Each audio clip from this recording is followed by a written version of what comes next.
Salut à tous, c'est Greg et Jimmy, et aujourd'hui on part du côté des forces du mal avec les méchants Disney. C'est parti!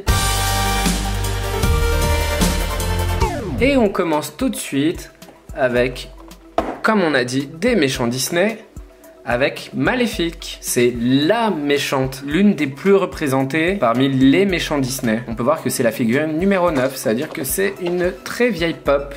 Bah, elle fait même partie de la série 1 Disney. Et dans cette série, il y a beaucoup de personnages qu'on trouve plus du tout maintenant en plus. Et c'est parti, on l'ouvre. Et voici la magnifique Maléfique. Elle est sublime. Alors c'est un personnage que j'aime pas tant que ça au final, Maléfique. Ah bon? Dans le film d'animation lui-même, je suis pas très fan, mais du style du personnage, là j'adore vraiment.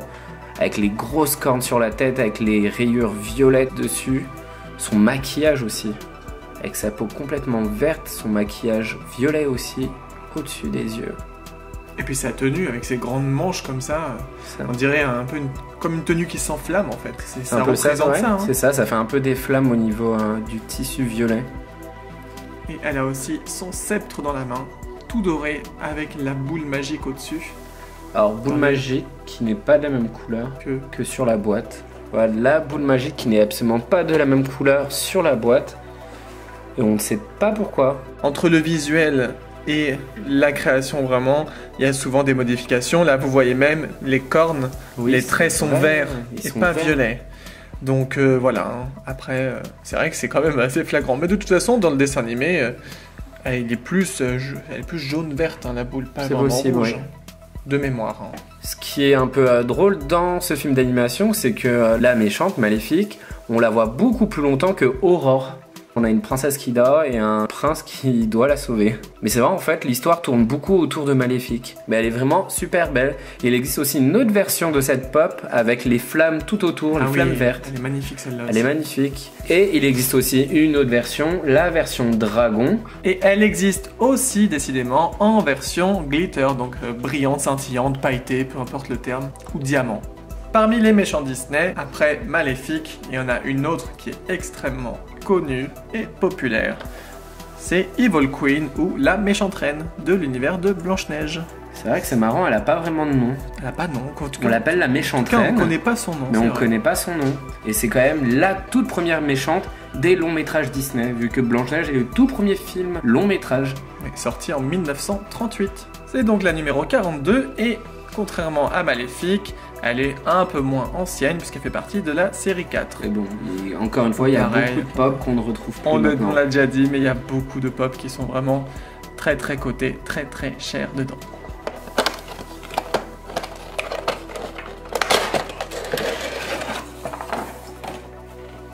Voici donc la reine. Donc on voit tout de suite sa couronne gigantesque. Je sais pas ce qu'ils ont à la faire toujours énorme, sa couronne. Elle est surdimensionnée avec la petite boule au milieu là. C'est à moitié une couronne, à moitié un genre de diadème en fait. Oui, c'est un peu ça. Puis on voit jamais ses cheveux. Moi j'ai jamais compris pourquoi elle avait une cagoule comme ça de Teletubbies ou je sais pas quoi. Bah je sais pas, peut-être à l'époque, dans les années 40, ça reprend, t'as raison. Mais oui, ça reprend les femmes à cacher effectivement leurs cheveux. Ça fait un petit peu bonne sœur. Ça fait à l'ancienne quoi. Puis on voit ses sourcils comme ça, bien dessinés, avec un angle bien pointu. Vraiment des sourcils de méchante. Sourcils de méchante. Au niveau de sa tenue, elle a son espèce de robe violette avec des manches mais extrêmement larges, extrêmement longues. J'adore trop sa tenue. Avec un liseré un peu jaune, blanc-jaune. Ouais, blanc cassé, moi jaune. Très très très cassé. Et puis sa cape. On le retrouve justement ce liseré là sur sa cape. Sa cape noire, avec son petit col derrière. On voit aussi son petit cordon rouge et son médaillon qu'on arrive à voir. Voilà, vite fait. Et bien évidemment, la fameuse pomme dans la main. L'objet emblématique de Blanche-Neige. Mais je me souviens pas si dans le film elle a la pomme sous cette apparence-là. Eh bien non. Normalement, c'est quand elle est en sorcière qu'elle crée la pomme, qu'elle fabrique la pomme empoisonnée. Oui. Du coup, on ne voit jamais la méchante reine avec la pomme. Mais bon. Bah non, c'est là sous la version sorcière. Ah, il y a une petite erreur quand même sur la pomme. Oui, mais bon. Mais bon, la pomme, c'est représentatif du personnage, c'est aussi ça. Au niveau du personnage, je l'aime bien, mais très honnêtement, qu'est-ce que ça pouvait lui faire qui est une fille, une femme plus belle qu'elle, franchement, mais c'est... Elle est très très égocentrique quand même, cette femme, hein. Parce que sincèrement, vouloir faire ça juste parce que, oh là là, il y a quelqu'un qui est plus belle qu'elle. Alors, en plus, franchement, je suis désolé, mais je la trouve beaucoup plus belle que Blanche-Neige, hein. Oh, je dirais pas la même chose. Je dirais pas pareil. Bon, chacun ses goûts. On parlait de comparaison avec Maléfique. Là, il y a à noter quand même, regardez au niveau des sourcils, c'est pas du tout la même chose. Mais ce qui me dérange le plus, c'est que contrairement au dessin, où elle a un visage très fin, là, regardez la Pop, ça lui fait vraiment des gros joues. Je pense qu'elle a dû en bouffer des pommes avant d'en choisir une pour Blanche-Neige. Après, bon, le visuel est quand même assez faussé parce que la figurine en vrai, en vinyle, les têtes des Pop sont vraiment comme ça. Ils ont vraiment une tête assez large en bas. Du moins sur les anciennes Pop. C'est juste que voilà, le visuel de la boîte est un peu embelli. Dans tous les cas, elle est bien dérangée quand même, hein. Elle est bien dérangée. Une vraie méchante. Mais on adore les méchants comme ça chez Disney. Cette fois-ci, pas une méchante, mais un méchant. Et c'est Gaston de La Belle et la Bête. Et c'est, on peut voir, la numéro 240, ce qui fait c'est une Pop assez récente quand même, comparée aux autres. Et elle est tirée de la série 9 des Disney Beauty and the Beast. C'est à peu près à ce moment-là qu'ils ont commencé à faire des séries plus sur un film en particulier. C'est vrai, c'est plus à ce moment-là.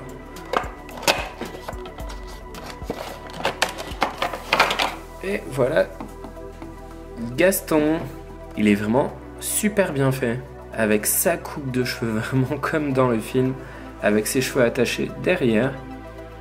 On peut voir aussi ses flèches, parce que c'est un chasseur aussi. Ah, le détail, j'avais jamais fait attention qu'il avait son carquois avec ses flèches. Et puis son haut, un genre de polo, je sais même pas ce que c'est censé être comme vêtement.